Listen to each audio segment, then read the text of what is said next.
உங்கள்கிட்டயும் சொல்றோம்.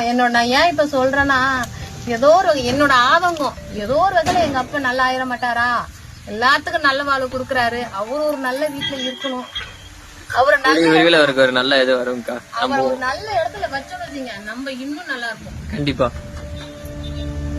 அவருக்கு மேல எதுவுமே கிடையாது. கண்டிப்பா கூடிய விரைவில் நம்புவோம், எல்லாம் நல்லதே நடக்கும். நல்லதே நடக்கும். நான் சொல்றேன் அதான். அது மார்கழி மாசம், அது வந்து தேவர்களுக்கு விடிய கால பொழுதுங்கிறாங்க. விடிய கால பொழுது நீங்க கேக்குறீங்க, எங்க அப்பனுக்கு ஒரு நல்லது நடந்தா ரொம்ப ரொம்ப நான் மகிழ்ச்சி அடைவேன். கண்டிப்பாங்க, ரொம்ப நன்றிங்கக்கா. உங்க பேருங்கக்கா?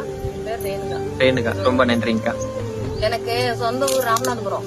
உத்திரகோசமங்க எவ்வளவு ஃபேமஸான ஊர். ஆமா, அதான் சிவன் பிறந்த ஊருன்னு சொல்லுவாங்க. 1000 வருஷத்துக்கு முன்னாடி கோயில்.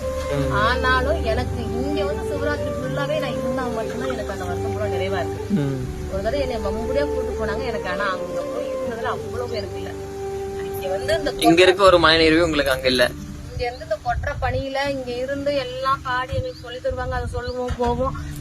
இங்க இருந்துட்டு போனா எனக்கு அவ்வளவு ஒரு சந்தோஷம். ரொம்ப கூடிய விரைவில் அவருக்கு நல்லா நடக்கும்க்கா. வேண்டி கேட்டுக்கிறேன், அதே மாதிரி செய்யுங்க. கண்டிப்பாக்கா, அவர் அருளால கண்டிப்பா கண்டிப்பா நம்ம எதுவுமே பண்றது இல்ல, அவர் பண்றதுதான்.